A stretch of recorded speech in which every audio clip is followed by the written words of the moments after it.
President Trump's charity is shutting down after accusations he used it for not charitable but his own purposes, both political and personal. That's according to the New York Attorney General Barbara Underwood, who called it persistent illegal conduct. Her office sued the foundation back in June. Among the accusations, assets intended for charity were used to pay legal settlements. The president used charity money to buy personal items, including a $10,000 portrait of himself. Lawyers for the foundation have argued that any rule breaking was minor, and an attorney with the Trump Organization, which is also under investigation, says the foundation had been trying to shut down anyway, quoting, "The foundation has been seeking to dissolve and distribute its remaining assets to worthwhile charitable causes since Donald J. Trump's victory in the 2016 presidential election. Unfortunately, the New York Attorney General sought to prevent dissolution for almost 2 years, thereby depriving those most in need of $1.7 million. Today, the Democratic Attorney General and the foundation agreed to completely shut it down and to give the funds to other nonprofit groups.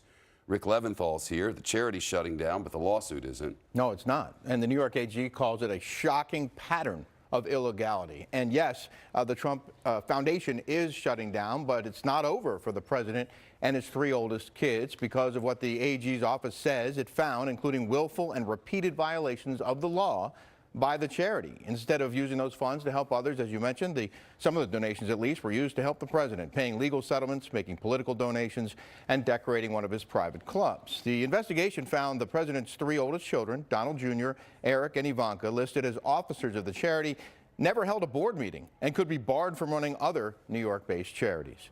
In a statement, the AG said this is an important victory for the rule of law, making clear that there was one set of rules for everyone. We'll continue to move our suit forward to ensure that the Trump Foundation and its directors are held to account for their clear and repeated violations of state and federal law. The lawsuit seeks nearly $3 million in penalties, and the AG's office will oversee the disbursement of the charity's remaining $1.75 million to other charities. Shep.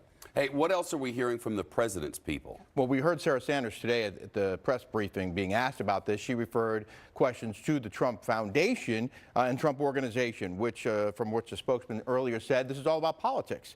The spokesman said they've been trying to dissolve and disperse since the election, but the AG's office, with Democrats at the helm, has stood in the way. And here's more of their statement, which says, over the past decade, the foundation is proud to have distributed approximately $19 million, including $8.25 million of the president's personal money, to over 700 different charitable organizations with virtually zero expenses. The NYAG's inaccurate statement of this morning is a further attempt to politicize this matter. We don't have a date on the next court action, just that the lawsuit is proceeding. Very good. Rick Leventhal, thank you. Sure. We'll be back. We'll bring our lawyers back on this case and much more next.